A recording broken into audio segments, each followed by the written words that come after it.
I am here to answer two very key questions that you all have as normal gamers for Apex Legends Ranked Season Saviors. How in the world does this RP system work?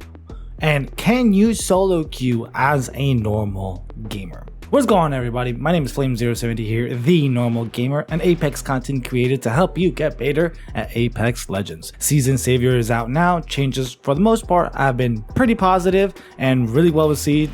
But it's that time again to restart your rank grind. So in this video, I hope to cover these questions that I started out with to give you insight on what to do this season in rank. So without further ado, let's get to it. So the first question, how in the world does the RP system work? Honestly, simply thinking about it, there's a lot that they did, but fundamentally they haven't.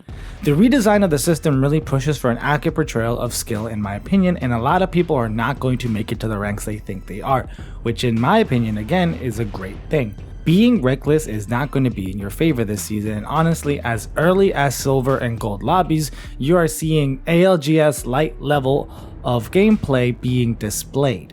That's definitely fine because as you go up, that's going to be definitely more commonplace, and I do think it's pretty intimidating, but it is appropriate. Here's what you need to know. So after I give this explanation, if you want to go down to get the answer to the second question, make sure to check out the chapters in this video, because right now, after that, I'll be kind of just doing a deep dive. Your objective is to place consistently between 8th to 5th place with trying to get 6 KP. As simple as I can put it. No matter your rank, no matter what you're doing, that's really what you should be shooting for consistently. Obviously, if you do better, then that's great, but if you're not hitting these numbers and these metrics consistently, that's where you'll start seeing some problems. But I will be doing number breakdowns and max RP calculations in short form for you to get a concrete idea of what to do at each rank. So if you're not subscribed already, please make sure to do so because that will be coming out soon after this video. KP devalues the more you get of it, and it really is only beneficial once you get the above mentioned placement. There is really no point in being KP hungry because it's not that beneficial. Vice versa, if you are not fighting and only trying to shoot for placement, you are also going to have a tough time in this new system. So that being said, let's break it down further, and remember, check out the chapters below to go on to the next portion, because right now I'm just going to give you a more detailed breakdown. KP gets devalued the more you get of it, and that, remember, this is kills and assists. The first 3 KP you get, you will get full RP from them. The next 3 kills you get about 80% of that RP. Anything after that, you get 20%. What this means is that even though the KP is uncapped, you can't get that crazy amount of RP that we thought we could get, because after 6 KP, it will take about 5 KP to just equal 1 KP. Let's use some of my games to help you understand this. So in my first place win with 5 KP, the bonus multiplier is 25. You would think that I should have gotten 125 RP from it, but instead that's not the case, and I got 115. And remember, for this case, I'm also doing 100% RP because of the whole tier skill modifier thing that also plays a factor into this. So keep that in mind. I'm not going to be covering that, but this just keep things simple. And luckily, this game that I'm showcasing does fit that criteria. So my first 3 KP, I get 25 RP for each.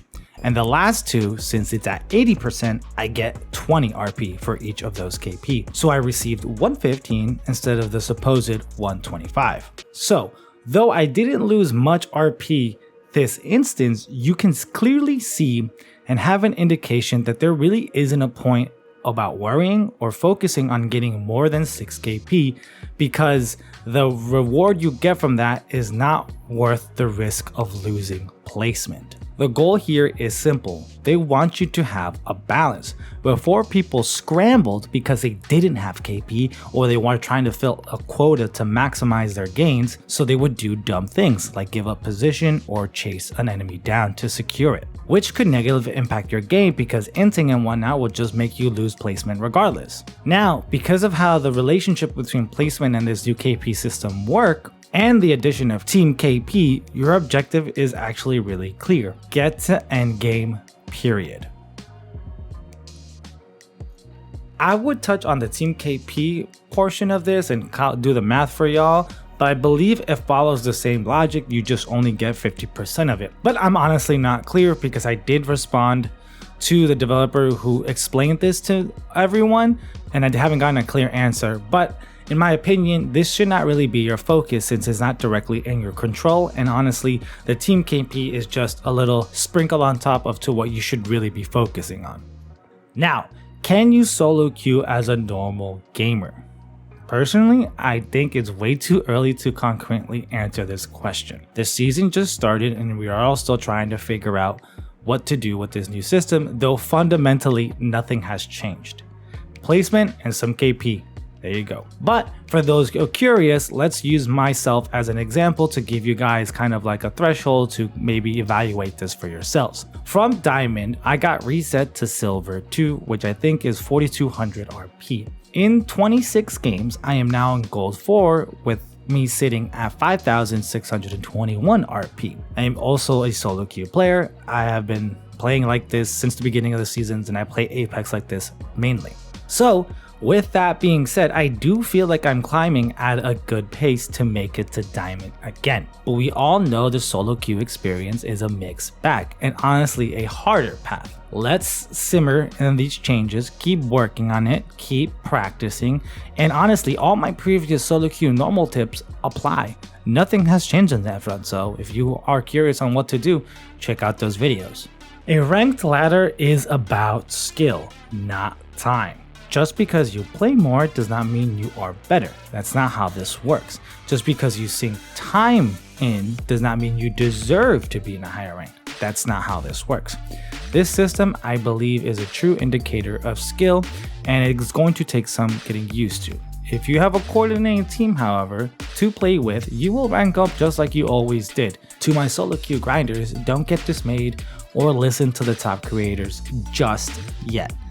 Play the split out and see where you land, and honestly be ready to be humbled and be humble because I think this season will check a lot of people's egos real quick. Lastly, before closing out the video, I want to just say this. Battle Royale, or competitive Battle Royale I mean, is honestly boring to some, not to me, but in general some people feel that, and that's where you're getting a lot of negative sentiment coming from. But it is true. Because it is slow and then all of a sudden it has a really crazy endgame and crazy action, and a lot of people don't like that slow aspect of it. So this isn't for everyone, but what I like about this ladder is that it really is a good indicator of what it means to be a good Apex Battle Royale player, what skills you should be focusing on and what matters most. Anyways, I really hope this helps you understand so you can start on your Apex ranked journey, and if it did help, make sure to like and share because I'm trying to hit 300 subs by the end of the month. This season I'm going to be focused on cranking out all the content for you guys, so stay tuned for the daily shorts, stay tuned how I do the math calculations, and more importantly, see if I can make it to Diamond this split. Be well, be positive, spread love. My name is Flame078, the normal Apex player. Until the next one, adios.